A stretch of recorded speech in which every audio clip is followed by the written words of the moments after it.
In the court of echoes, where the past is put on trial, every word you ever spoke returns to testify. The judge is made of memory, the jury is of ghosts, and the verdict will be carried on the wind until you die. I stand accused before the court of everything I've said. Every promise that I broke echoes off the marble wall.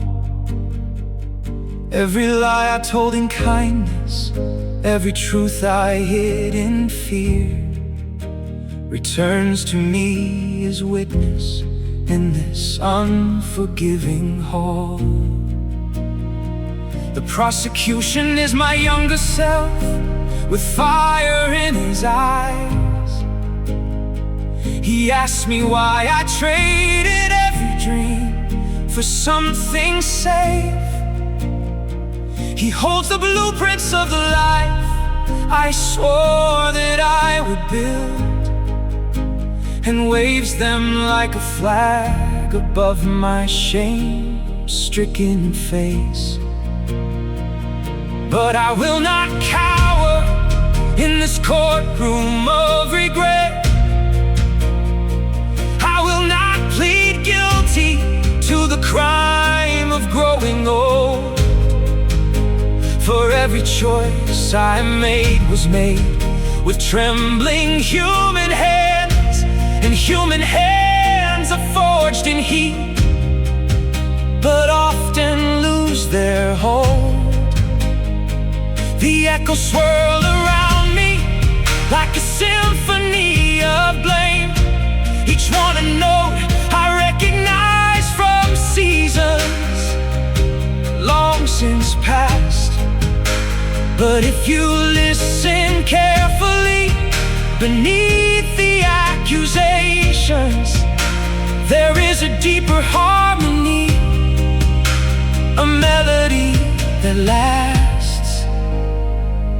Let the echoes speak their peace, let them fill the chamber with their sound.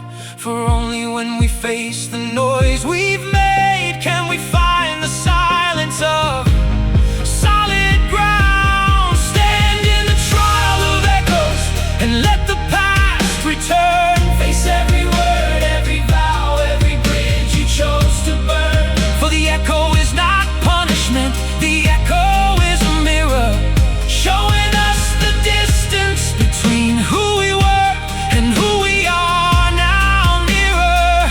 Stand in the trial of echoes with your head held high. Not every verdict has to be a sentence made to die. For the court of echoes offers one appeal supreme, the chance to let the past inform but never cage the dream. A woman takes the stand, her voice is one I used to love. She echoes back the tenderness I gave and then withdrew. She does not accuse, she simply replays every gentle word, and asks me where the man who spoke them went and what he grew into. A child's echo follows, small and crystalline and clear. The laughter of my son before I let the work consume me echoes back a Saturday, a park, a paper kite, and asked me if I knew that afternoon contained the bloom of everything. The echoes come from everywhere, from classrooms and from beds, from kitchens and from hospitals and airports and from rain. And each one is a piece of me I scattered through the years, not lost but simply waiting to be gathered up again. For we are not the sum of our worst moments or our best, we are the full collection of every echo that we've thrown into the vast cathedral of the living, breathing world. And tonight the echoes all come home. The judge of memory stands and clears his throat.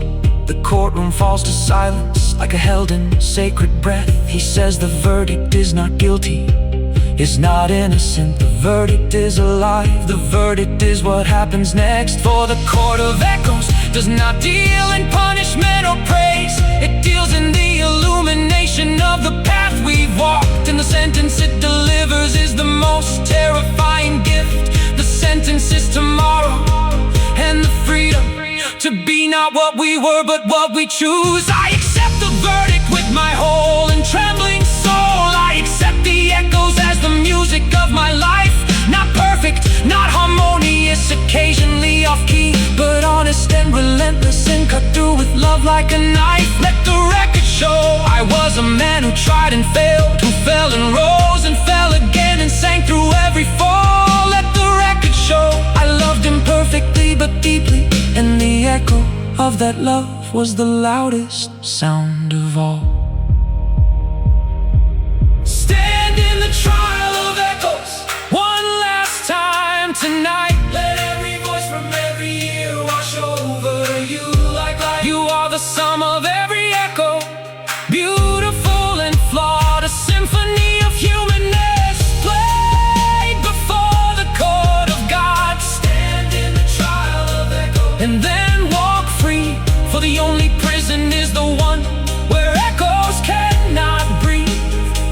Open every door and let the sound pour out like rain, and the echoes that once haunted you shall become your sweetest refrain. Echo, echo through the halls of time. Every word a witness, every silence a sign. The trial is over, but the echoes remain, not as chains, but as the music in the rain. Free, free, the echoes set us free.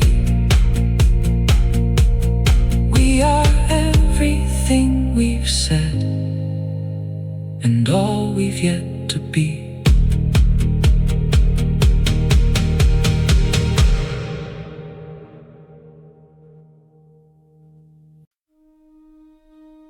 In the space between one heartbeat and the next, in the pause between the inhale and its release, there exists an entire symphony of being, a universe of music folded into peace. We measure life in decades, centuries, and years, in revolutions round the sun and phases of the moon. But the truest unit of our time upon this earth is the single breath that carries every afternoon. Consider what is held inside one breath drawn deep, the oxygen that fed the lungs of Cleopatra and of kings, the molecules recycled through 10,000 generations, the very air that Shakespeare breathed before he wrote his greatest scenes.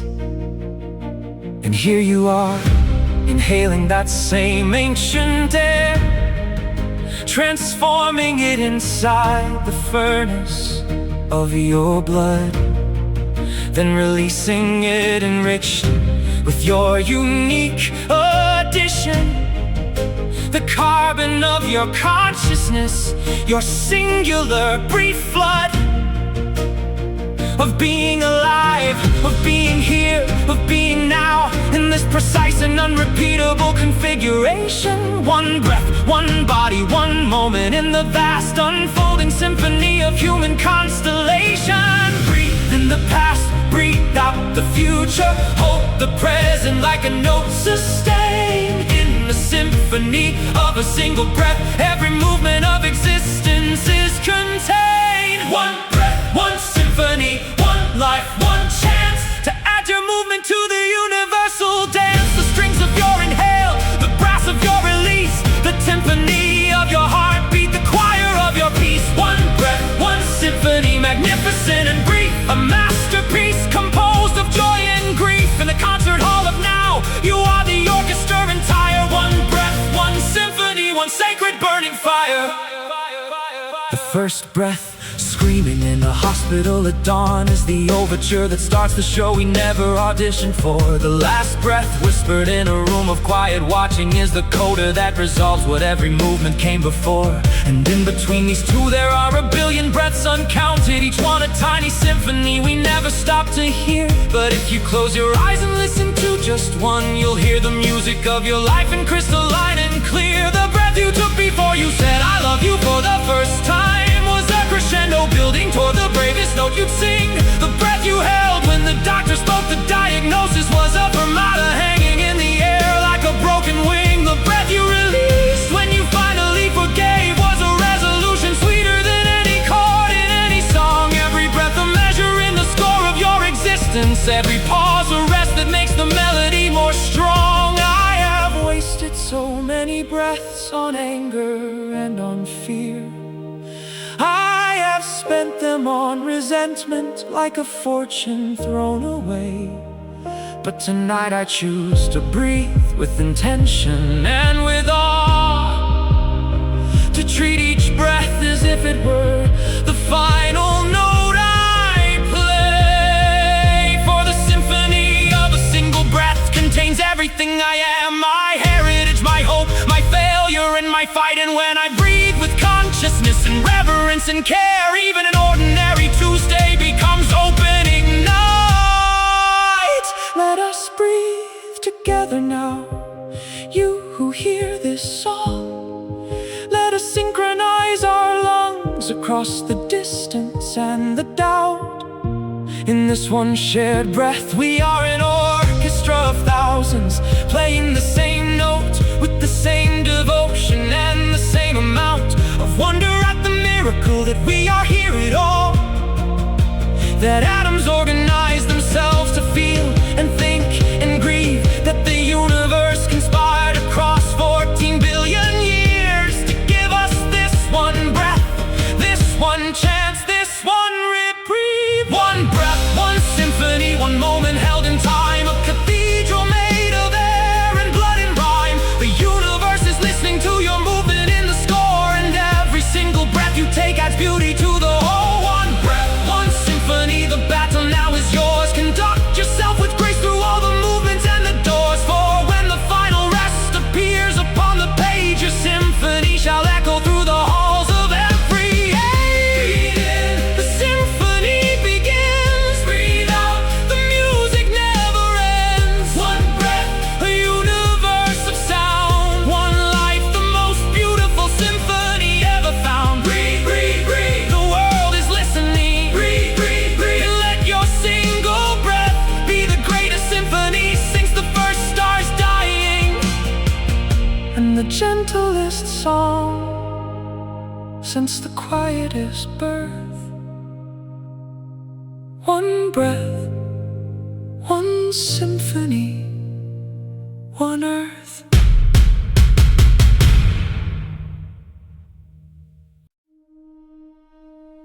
In every crowd there walks a soul no camera ever finds, a face that fills no magazine, a name no headline holds. Yet in the kingdom of true worth, this soul wears a crown more luminous than any the visible world has known.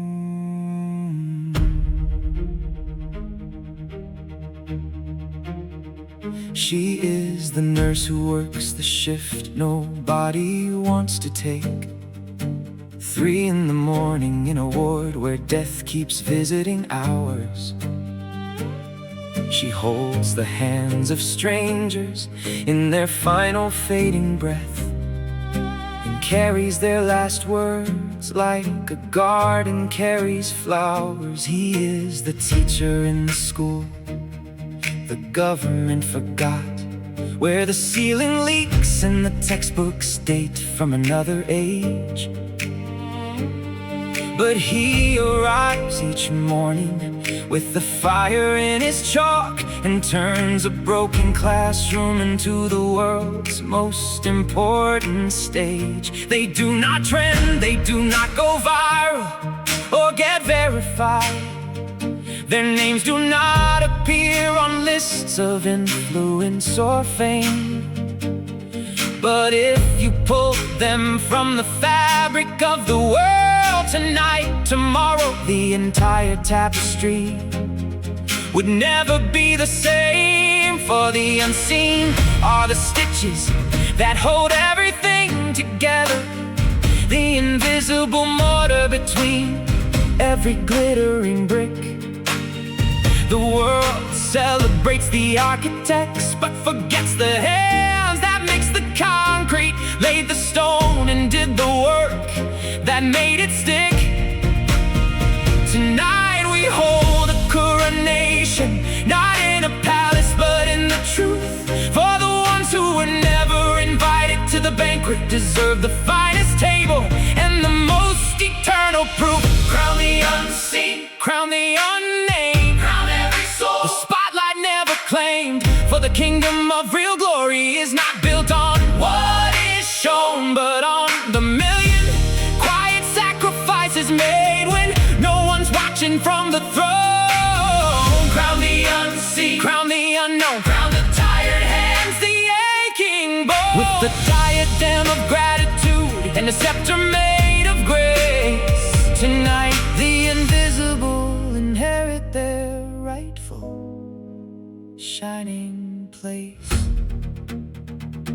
The janitor who cleans the hall after the standing ovation never hears the crowd or takes a bow beneath the light. But without his mop and bucket and his quiet dedication, the stage itself would crumble and there'd be no show tonight. The mother who abandoned every dream she ever had to make sure her children's dreams had room enough to fly.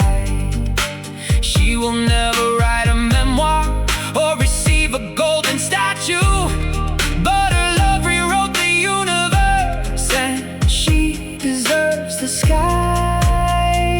The midnight driver of the ambulance knows every pothole and every turn. He shaves the seconds off the route because the seconds are alive. The translator at the refugee center who speaks 7 tongues turns fear into a language that can cut through any strife. These are the royalty, the true aristocracy of worth, the unseen parliament that governs with their deeds. And tonight in this opera of justice and of truth, we place upon their heads the crowns that the visible world never concedes. Let the trumpet sound for the dishwasher and the clerk. Let the violins weep for the caretaker and the maid. Let the timpani thunder for the volunteer who stayed long after the cameras packed up and the charity parade. Let the choir sing the names we'll never know, the billions who lived and loved and labored in the shade. Their coronation will not make the evening news, but in the court of eternity their glory shall never fade. I have seen kings and castles weep with loneliness, and I have seen a street sweeper whistle at the dawn. I know which one is richer in the currency that matters. I know which crown is heavier and which sits like a song. So let us redefine what royalty can mean. Not blood, not wealth, not power, not the accident of birth, but the daily stubborn, beautiful decision to show up and give whatever you can give to this bewildering earth. Crown the unseen, crown them with the sky, crown every soul who serve without asking why. For the kingdom they have built in quiet, steady grace is the only kingdom standing when the famous ones are erased. Crown the unseen, crown them now and here with the most magnificent anthem the universe can hear. The hidden glory of the world's unfinished song, and the coronation of the unseen shall echo all night long. Unseen, unseen, but never unfelt. Your crowns are made of every kindness you have dealt. The coronation is eternal, the throne is in the royalty the world will always need. Crown them, crown them, crown every silent heart. They are the ending and the beginning and the art. Unseen, no more, unseen, no more. The coronation echoes from shore to shore.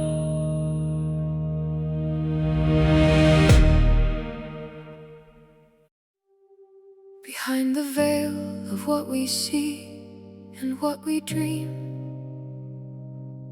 a weaver sits before a loom the size of time.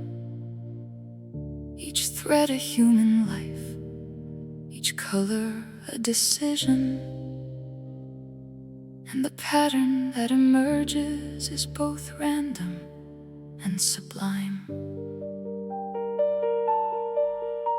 She does not choose the threads, they come to her like rivers from the mountains of beginning to the delta of the end. Some are golden, some are gray, and some are stained with crimson, and some are so translucent that they barely can be seen. She weaves them without judgment, for the loom does not take sides. It holds the murderous thread beside the saints with equal tension, and the pattern that appears is neither punishment nor grace, but the irreducible complexity of human dimension. I asked her once if she could cut a thread to save a nation. She laughed and said the scissors are not mine to wield. For every thread removed would unravel 7 others, and the pattern you call tragedy another calls the shield. So she weaves and she weaves through the centuries of chaos, her fingers never stopping and her eyes forever wide. And the tapestry that grows beneath her ancient hands is the most beautiful and terrible thing I have seen in any life. Every thread is sacred, every thread is needed, even the ones that seem to serve no visible purpose. For the pattern can only be seen from a great distance, and we are all too close to read the surface. Oh, weaver of destiny, show me the design. Help me see the pattern in this tangled life of mine. Every break a chance to mend. Every color in the tapestry is placed there by your hand. Oh, weaver of destinies, I trust the loom tonight. Even when my thread runs dark, I know it serves the life. Or the masterpiece you're crafting is too vast for me to see, but I believe that every thread was woven purposefully. She showed me where my thread began, a pale and trembling blue, woven through a field of others that I recognized as home. There was my mother's crimson and my father's steady brown, and the silver of a sibling I had never known. She showed me where my thread crossed over into someone's grief, and where it pulled another soul back from the edge of night. She showed me all the intersections I had never seen, the lives I'd touched by accident, the darkness I'd made bright. And then she showed me where my thread would one day end, not with a cut but with a gentle letting go. My color slowly fading into the border of the work, where individual threads become the frame of the tableau. I wept not out of fear but out of overwhelming awe, that something so immense could need my tiny trembling line. That the tapestry of everything that ever was or will be has a space specifically and irreplaceably designed for mine. But what about free will, I asked, if all is woven? What about the choices that keep me up at night? She said the loom provides the warp, the structure and the frame, but you, dear thread, you choose to go left or go right. That is what makes the tapestry so endlessly surprising, that every thread is agency within the greater weave. The pattern is not predetermined, it's co-authored every moment by the weaver and the threads who choose what to believe. So choose well, she whispered as she wove me back into the cloth. Choose the crossings that connect rather than divide. Choose the colors that illuminate rather than obscure. Choose to run beside the threads that make you feel alive. For the tapestry is richer every time a thread decides to cross over, where it's frightened to connect, where it's unsure, and the weaver smiles each time a thread embraces another. For that is when the pattern becomes something truly pure.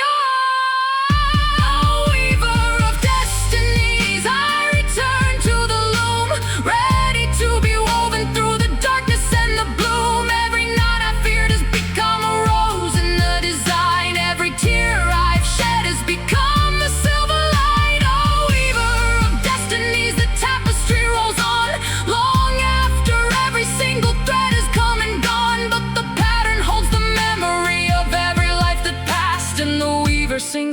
lullaby that makes the beauty last. Thread by thread the world is made, color by color the debts are paid. The loom is ancient, the weaver is true, and somewhere in the pattern lives a thread that looks like you.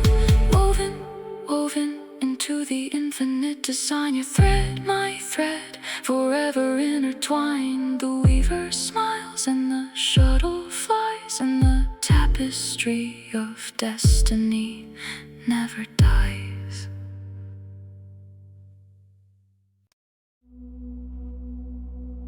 On the cliff above the sea, where the wind howls like a widow, stands the lighthouse that the world has long forgot.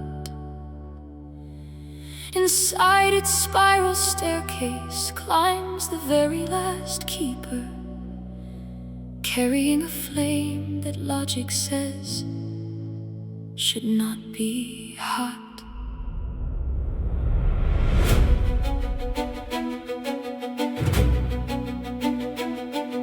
They automated every lighthouse on the coast. They replaced the keepers with machines of wire and code. But this one lighthouse on this one forsaken cliff refused the modern current and kept the ancient road. The keeper is a woman older than the storms. Her hair is white as sea foam and her hands are maps of salt. She climbs the 200 stairs each evening without fail, and lights the lantern though the ships no longer call this vault. They ask her why she bothers with the light no vessel needs. They say the satellites have made her vigil obsolete. She smiles and says perhaps, but what about the souls who navigate the darkness not by radar but by heat? For there are travelers the satellites can't see. There are vessels made of grief that sail the midnight strait. And if I let this lantern die on this forgotten cliff, one of them will surely crash upon the rocks of fate. One flame against the infinite dark, one woman on a cliff above the roar. One act of stubborn, beautiful defiance that asks for nothing and yet gives so much more.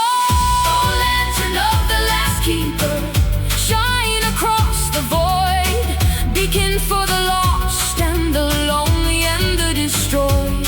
You may be the only light in someone's endless night, the only proof that someone somewhere still believes in light. Oh, lantern of the last keeper, burn through wind and rain, a golden oath against the dark, a shield against the pain. One flame, one keeper, one cliff above the sea, and yet enough to save a soul that no one else can see. She knows every mood the ocean wears upon its face, the gray of contemplation and the black of bitter rage, the blue of rare contentment and the green of ancient grief. She reads the water like a poet reads a page, and sometimes in the middle of the darkest winter squall, she sees a tiny flicker far below upon the waves, a signal from a vessel she cannot identify. But she keeps the lantern burning and she whispers to the brave, come home, whoever you are, follow my fire. I do not need to know your name or what you flee, I only need to know that in this merciless dark ocean there is something still worth steering toward, and it starts with me. This is the creed of every keeper since the first, who lit a torch upon a cliff before the world had maps. That one light in the right place at the right time can fill the chasm between survival and collapse. The government sent a letter saying the lighthouse would be closed, the funding had been cut, the building would be sold. She read the letter once and put it in the stove, and climbed the stairs and lit the lantern in the cold. For there are institutions that transcend the ones of men, there are duties older than the bureaucrats who file, and the keeping of the light upon a dark and dangerous shore is a sacrament that predates every legal style. They can take the building but they cannot take the flame. They can sell the cliff, but they cannot sell the glow. For the lantern of the last keeper lives inside her now, and wherever she goes, the light shall also go. In her eyes, the lantern burns. In her voice, the lantern sings. In her footsteps on the cobblestones, a path of brightness rings. She has become the lighthouse, and the lighthouse has become the most magnificent expression of what one life means. Oh, lantern of the last keeper, you shall never be extinguished, not by law, not by time, not by the indifference of the world. For you are carried now by everyone who saw your light, and the flame has been 1,000 times unfurled. Oh, lantern of the last keeper, eternal on the cliff of every human heart that dares to illuminate the rift. One flame, one keeper, one defiant golden glow, the brightest thing the darkest world will ever know. Shine on, lonely keeper of the flame. Shine on, the world may never know your name, but somewhere on the water, someone sees your light and turns their vessel homeward through the night. One flame is all it takes. One flame, and the darkness breaks. Shine on forever, last keeper of the light. Shine on, into the everlasting night. Hush now, the old world closes its weary eyes. The constellations rearrange for what comes next. In the quiet between the ending and the birth, a mother sings the first song of a world not yet complex. I hold you in my arms, you tiny universe. Your fingers curl like questions waiting to be asked. Your eyes are closed, but somehow you already know that you have landed in a world of beauty and of task. The kingdoms of the old are crumbling into dust. Their philosophies have withered on the vine, but here inside this cradle lined with hope and cloth, I plant the seed of something genuinely divine. Before you learn the borders drawn on maps by angry men,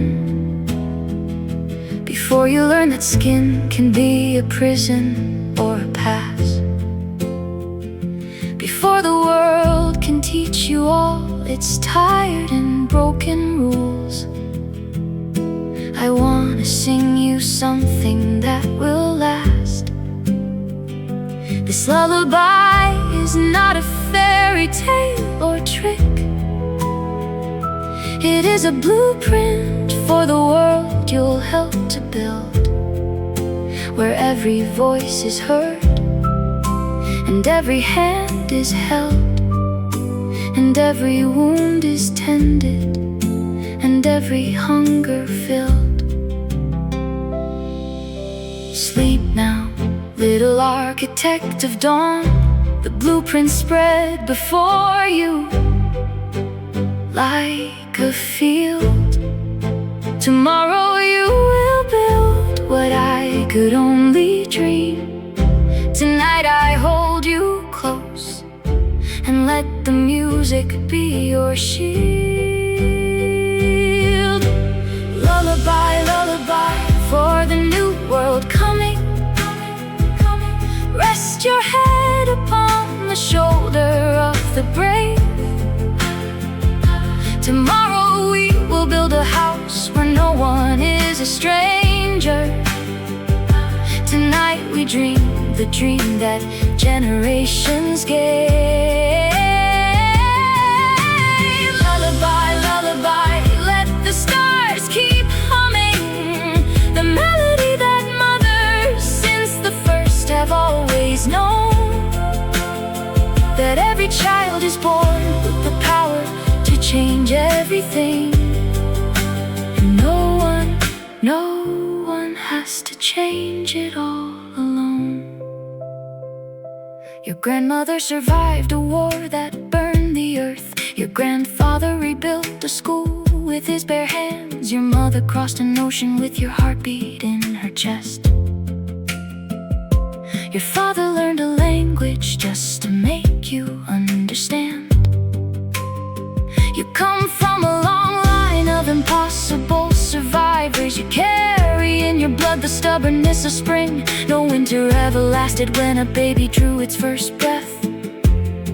For the cry of a newborn is the most revolutionary thing. I will not lie to you, the world outside is hard. There are those who build their towers on the backs of those who fall. There are those who light the match and blame the ones who burn. There are walls designed to make the smallest feel more small. But you, my little one, you were not born to shrink. You were born to stretch the sky until it covers everyone. And this lullaby I sing is not to make you sleep, but to remind you when you're grown what you were born to become. Dream of forests where the rivers run with mercy. Dream of cities where the buildings breathe and bend. Dream of schools where every question is a treasure. And dream of wars that know how to come to an end. Dream of tables long enough for every neighbor. Dream of bread enough and clean enough water too. Dream of medicine that reaches every village. And dream of leaders who look just like me and you. And when you wake, you will not remember all of this. The lullaby will fade like dewdrops in the sun. But somewhere deep inside the music of your being, the melody will guide you when the building has begun. I will be old then, perhaps I will be gone, but my voice will live inside the rhythm of your work. And every time you lay a brick of kindness in the world, you'll hear this lullaby and know you're never in the dark. Lullaby, lullaby for the new world rising. Sleep beneath the canopy of every mother's prayer. Tomorrow you will take your place among the builders, and the scaffolding of love will hold you in the air. Lullaby, lullaby, may you never stop dreaming, even when the world grows loud and cynical and cold. For the ones who dream the longest are the ones who change the story. And this lullaby will keep your dreaming bold. Hush, hush, the new world is waking, born in the arms of a song so small. But a lullaby sung with the power of ages can crack the night and open the doors for all. Sleep well, dream deep, build high. The lullaby of the new world shall never die. Gentle, gentle, mighty, mighty, the softest song the world has ever known.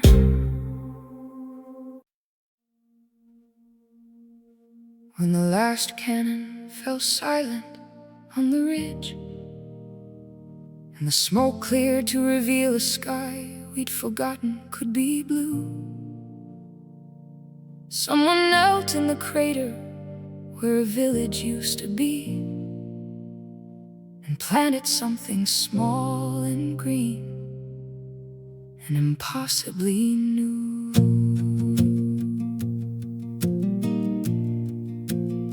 The soil was black with gunpowder and red with what we'd lost. Every inch of earth was a grave we couldn't mark.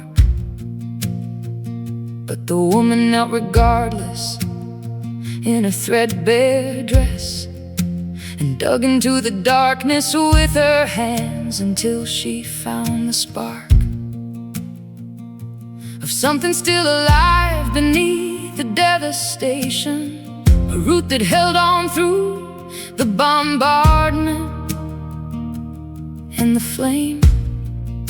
She watered it with tears she'd been collecting for 4 years, and whispered to the earth that it was safe to grow again. The soldiers passing by thought she'd gone mad with grief. What use is a garden when the world is made of ash? But she replied without looking up from her sacred work that the first thing we must do is plant what the war tried to smash. For if we wait for the politicians to rebuild our joy, we will wait until our grandchildren are dust. The garden is the first word of a new vocabulary, and the seed is the first syllable of trust.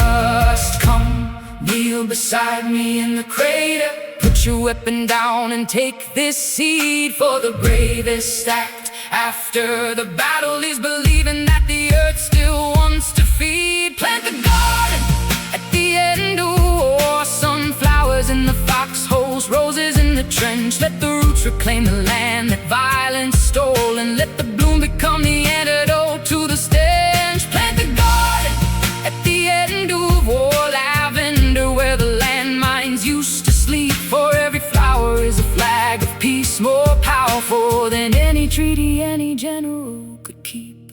The children came first, curious and unafraid. They'd never seen a flower, only fire and steel. They touched the petals with the reverence of the young and asked if this was what the word beautiful was supposed to feel. Then the veterans came, the ones with missing parts, the ones whose eyes still flinched at every door that slammed. They sat beside the garden and they breathed the jasmine in, and something in their shattered chest began to slowly mend. An old man brought a cutting from a tree his father grew before the war, before the hatred, before the first shot fell. He said, this cutting is the only thing I saved, it and my life, and I'm not sure which was harder to carry through this hell. He planted it beside the woman's seedling row, and together they stood back and watched two fragile things reach toward a sun that shone on everything, the good, the bad, the living, the dead, the guilt, and the forgiveness that peace brings. Soon the garden spread beyond the crater's edge, past the barbed wire, past the checkpoint, past the wall. Other hands joined in, some that had held rifles just that morning, now learning how to hold a seedling without letting it fall. And the miracle was not that things grew in poison ground, the miracle was that the gardeners forgave the earth for holding the bodies of the ones they loved, and asked it now to hold a different kind of world. Let the morning glories climb the ruined watchtower, let the ivy cover every tank and every gun, let the honeybees establish their republic in the bunker, and let the butterflies complete what peace has only just begun. For nature does not hold a grudge and soil does not take sides. The rain falls equally on the graves of friend and foe,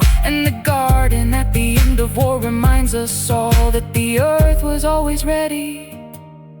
It was we who were too slow. Plant the garden at the end of war, let the harvest feed the hungry on both sides of the line. Let the fragrance drift across the borders and the wounds, and let the blossoming be our most sacred sign. Plant the garden at the end of war, and tend it with the hands that learned to kill and now must heal. For every petal is a promise that we make unto the dead, that their sacrifice shall bloom into a world that's finally real. Bloom, bloom, the garden garden grows over the battlefield. A gentle flower shows that life is louder than the bomb, the gun, the sword, and the garden. At the end of war speaks the final word, peace. Peace, the garden speaks of peace. And the roots grow deeper with each year of release. Bloom, bloom forevermore. The garden at the end of war. In every crowd there walks a soul no camera ever finds, a face that fills no magazine, a name no headline holds. Yet in the kingdom of true worth, this soul wears a crown more luminous than any the visible world has known. She is the nurse who works the shift nobody wants to take, 3 in the morning in a ward where death keeps visiting hours. She holds the hands of strangers in their final fading breath and carries their last words like a garden carries flowers. He is the teacher in the school the government forgot, where the ceiling leaks and the textbooks date from another age. But he arrives each morning with the fire in his chalk and turns a broken classroom into the world's most important stage. They do not trend, they do not go viral or get verified. The names do not appear on lists of influence or fame. But if you pull them from the fabric of the world tonight, tomorrow the entire tapestry would never be the same. For the unseen are the stitches that hold everything together, the invisible mortar between every glittering brick. The world celebrates the architects but forgets the hands that mixed the concrete, laid the stone, and did the work that made it stick. Tonight we hold a coronation, not in a palace, but in the truth. For the ones who were never invited to the banquet deserve the finest table and the most eternal proof.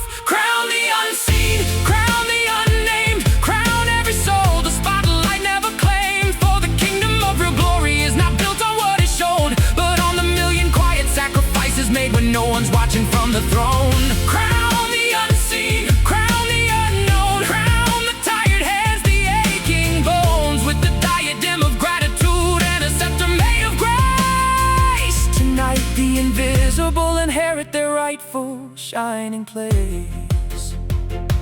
The janitor who cleans the hall after the standing ovation never hears the crowd or takes a bow beneath the light.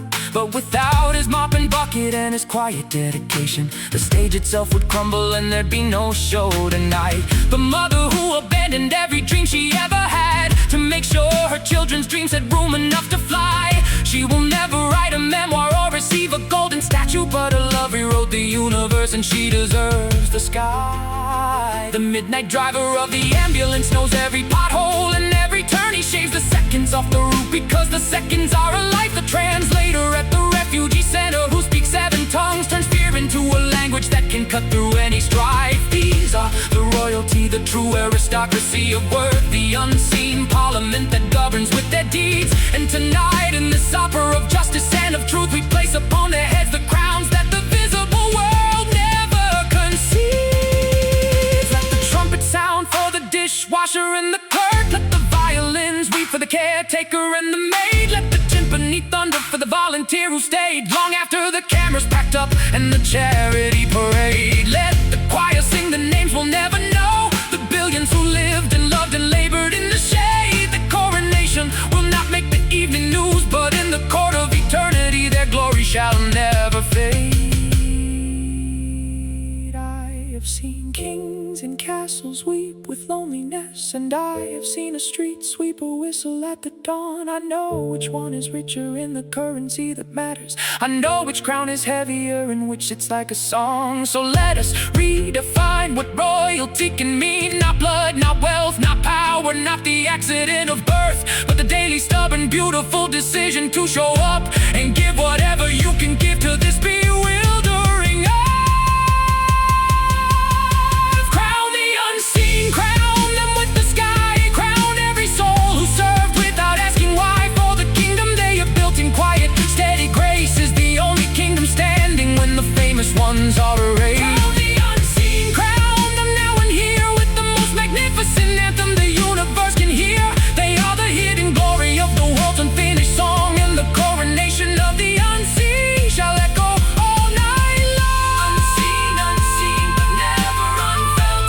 Your crowns are made of every kindness you have dealt. The coronation is eternal, the throne is in the deed, and the unseen are the royalty the world will always need. Crown them, crown them, crown every silent heart. They are the ending and the beginning, and the art unseen no more, unseen no more. The coronation echoes from shore to shore.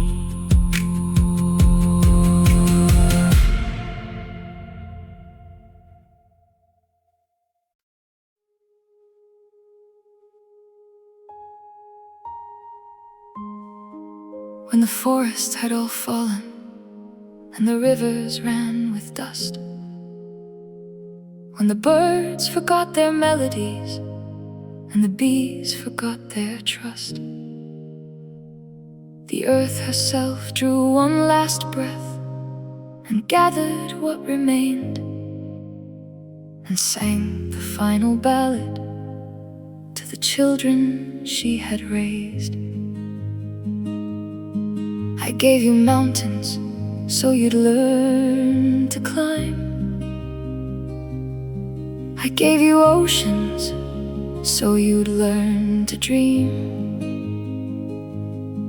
I gave you seasons so you'd learn that endings are beginnings, and nothing in this universe is quite the way it seems. I gave you fire and you learned to cook and then to burn. I gave you iron and you built a plow and then a sword. I gave you language and you wrote both prayers and propaganda. I gave you everything and you used it all to settle scores. But do not think this ballad is a lecture from a mother. I am not here to scold the ones I carried in my skin. I am here to sing because the singing is what's left when the oceans have receded and the forests have grown thin. I have loved you through the ice ages and the empires and the plagues. I have loved you through the burning of the Amazon and more. I have loved you with a patience only planets can possess. And I love you now, especially now as I sing from my core. This is not a goodbye, for the earth does not say farewell. The earth says transform, the earth says begin again.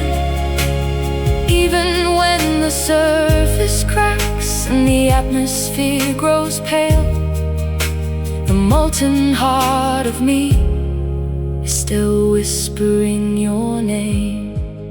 Oh, children of my body, hear the last ballad of the earth, a love song from the mother to the children of her birth.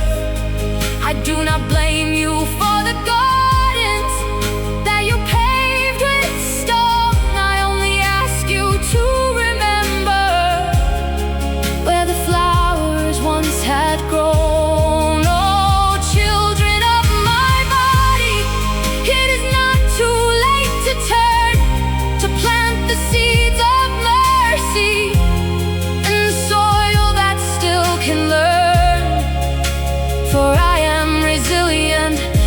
survive the asteroid and worse, and I will bloom again if you just stop and reverse. I remember when your footprints were as gentle as the deer, when you walked the earth in balance with the wolves and with the stream. I remember when you planted by the phases of the moon and thanked the rain with dances and the sun with songs of green. Where did that reverence go, my children? Where did it hide? Was it buried under concrete or dissolved in factory smoke? I search for it beneath the plastic oceans that you've made, and I find it still alive but barely breathing, nearly broke. Yet I see the young ones marching with my name upon their signs. I hear the scientists pleading with the language of alarm. I feel the farmers turning back to older, gentler ways. And somewhere in the Baltic a single reef is growing warm. These are my reasons for singing instead of simply dying. These are the verses that keep my ancient heart alight. For as long as one child plants a tree and means it, the earth has a reason to survive another night. I have spoken through the volcanoes when words were not enough. I have wept through the tsunamis when my grief could not be held. I have trembled through the earthquakes when my patience finally cracked and bloomed through every springtime to show you I had healed. I am your mother and your home and your responsibility. I am the only planet you have got unless you find the stars. But even if you reach the galaxies and colonize the void, remember that my soil is in your bones, my water in your hearts. So let this ballad not be the last one that I sing.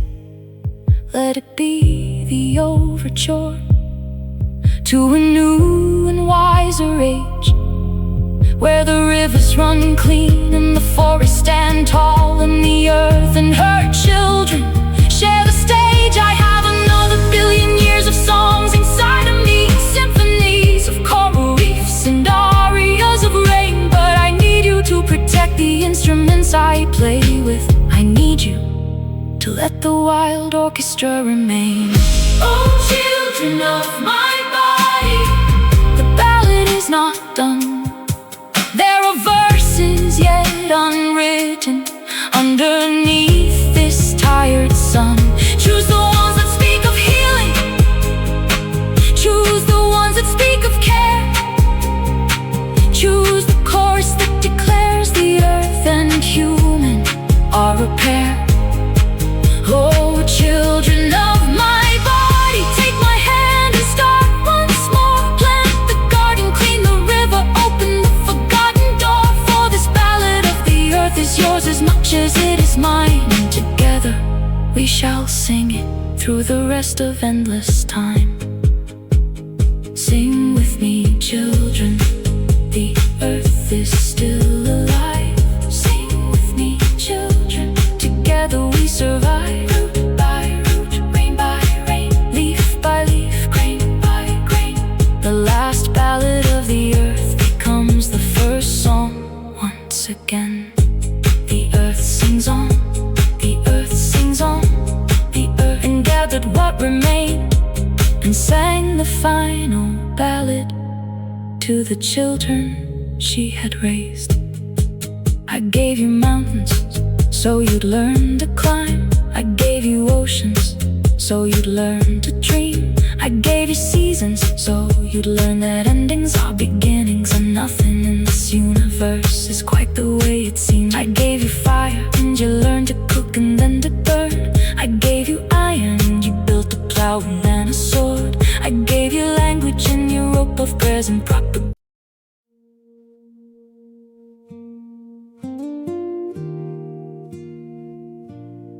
The road I walk has no name on any map.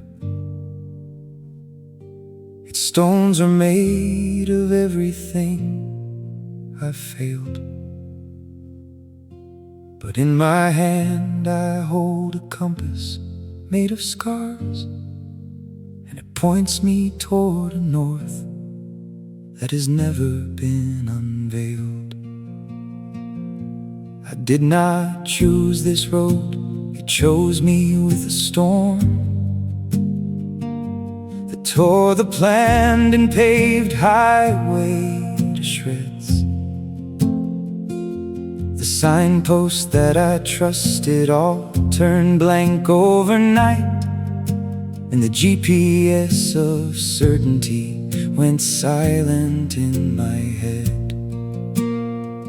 So I walked into the wild with nothing but my breath, and the stubborn heartbeat drumming in my chest.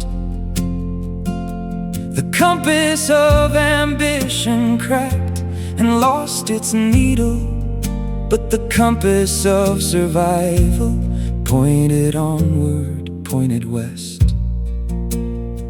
West toward the setting sun, where everything dissolves.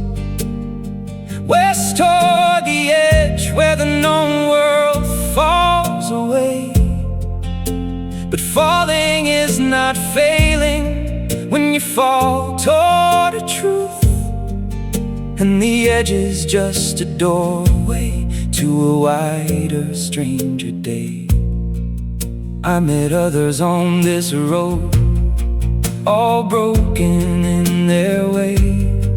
A woman carrying her dignity in a paper bag, a man who lost his country and was building a new one from the syllables of a language he was learning to brag in nothing but his own relentless will, in nothing but the compass that his suffering had made. For suffering is a cartographer of extraordinary skill. It maps the roads that comfort would have been too afraid to grade. The broken road is not a punishment, it is the only path that leads to real. For the highway of convenience runs in circles, and the broken road is how we learn to feel. Follow the compass of the broken road, it points to everywhere the easy life cannot go. Through the forest of failure and the deserts of doubt, past the mountains of grief where the echoes still shout. Follow the compass of the broken road and trust the needle forged from everything you've owed. To pain, to loss, to the beautiful unknown. The broken road, the broken road will lead you home. There was a time I cursed every crack beneath my feet and begged the sky to give me back my smooth and certain lane. But the sky replied with thunder, and the thunder said walk on, and the rain became a baptism that washed away my shame. Now I see the beauty in the detour and the dead end. Now I see the poetry in having to turn back. For every time I thought that I was lost beyond redemption, the compass pointed toward a light I never would have found on any other track. The successful ones will tell you there's a formula and a plan, that the road to glory is a straight and shining line. But the ones who really know the deepest secrets of the earth will tell you that the straightest roads lead to the dullest shrine. It's the winding and the broken and the overgrown with doubt that lead to the temples hidden in the sacred wood, where the truths that matter most are carved in living bark, and the The only currency accepted is the fact that you withstood. I have been lost so many times that lost has become my language. I can conjugate the verb of vanishing in 14 tenses. And yet each time I thought the road had finally disappeared, it reappeared beneath my feet in ways that made no sense. But sense is overrated on the broken road, my friend. The compass doesn't point to logic, it points to what is true. And truth is often ugly and inconvenient and strange, but it is the only destination that will never disappoint you. So walk with me tonight along this unnamed, unmapped way, with the compass of our scars held out before us in the dark. We may not know where we are going, and we may not know how far, but we know the direction. We can feel it in our heart. It points toward forgiveness. It points toward renewal. It points toward the person we were always meant to be. Not the polished, perfect version from the brochure of our dreams, but the cracked and golden version, the kintsugi of the free. Follow the compass of the broken road one final time into the gorgeous unknown, through the last valley of uncertainty and fear, into the clearing where the wildflowers have grown. Follow the compass of the broken road and lay it down beside the river of release. For the journey was the destination all along, and the broken road has brought us to our peace. Walk on, walk on.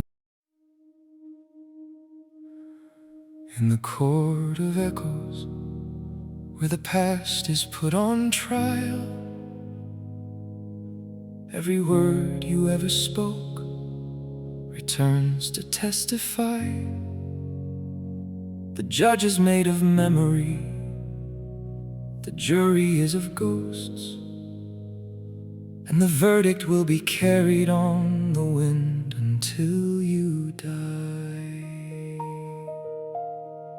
I stand accused before the court of everything I've said.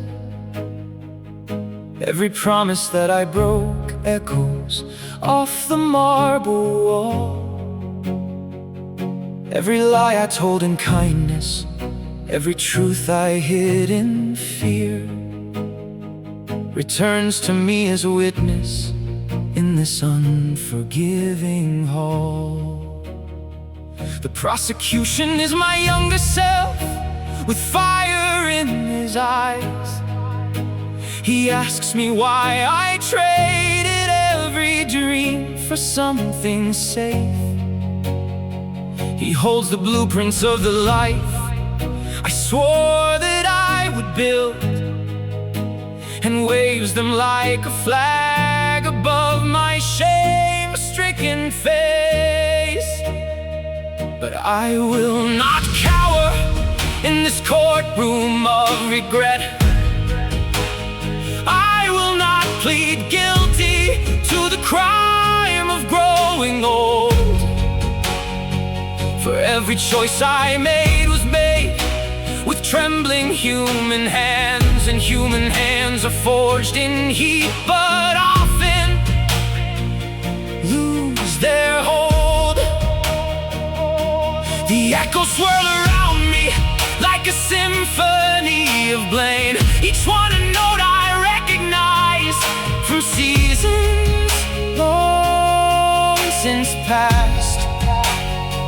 But if you listen carefully, beneath the accusations, there is a deeper harmony, a melody that lasts. Let the echoes speak their peace, let them fill the chamber with their sound. For only when we face the noise we've made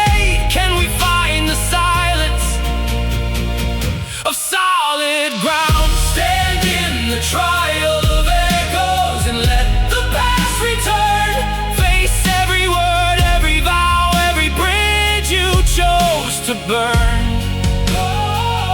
For the echo is not punishment.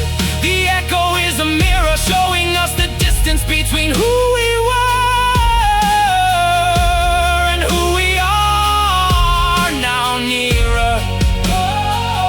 Stand in the trial of echoes with your head held high. Not every verdict has to be a sentence made to die. For the court of echoes offers one appeal supreme, the chance to let the past inform, but never cage the dream. A woman takes the stand, her voice is one I used to love. She echoes back the tenderness I gave and then withdrew. She does not accuse, she simply replays every gentle word and asks me where the man who spoke them went and what he grew into. A child's echo follows, small and crystalline and clear. The laughter of my son before I let the work consume. He echoes back a Saturday, a park, a paper kite, and asks me if I knew that afternoon contained the bloom of everything. The echoes come from everywhere, from classrooms and from beds, from kitchens and from hospitals and airports and from rain. And each one is a piece of me I scattered through the years, not lost, but simply waiting to be gathered up again. For we are not the sum of our worst moments or our best. We are the full collection of every echo that we've thrown into the vast cathedral of the living, breathing world. And tonight the echoes all come home.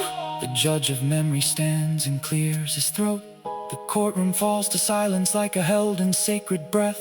He says the verdict is not guilty, is not innocent. The verdict is alive, the verdict is what happens next. For the court of echoes does not deal in punishment or praise. It deals in the illumination of the path we've walked. And the sentence it delivers is the most terrifying gift. The sentence is tomorrow, and the freedom to be not what we were, but what we choose. I accept the verdict with my whole and trembling soul. I accept the echoes as the music of my life. Not perfect, not harmonious, occasionally off-key, but honest and relentless and cut through with love like a knife.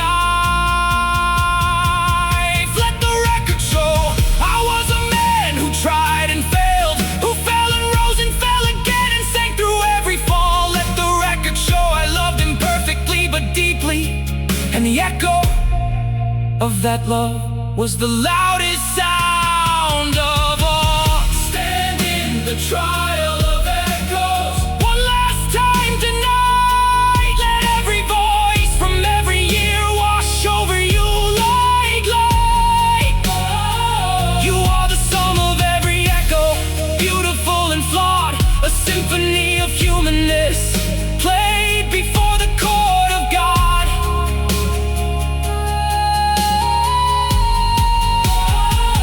Stand in the trial of echoes and then walk free, for the only prison is the one where echoes cannot breathe. Open every door and let the sound pour out like rain. And the echoes that once haunted you shall become your sweetest refrain. Echo, echo, through the halls of time, every word a witness, every silence a sign. The trial is over, but the echoes remain, not as chains, but as the music in the rain. Free, free, the echoes set us free. We are everything we've said and all we've yet to be.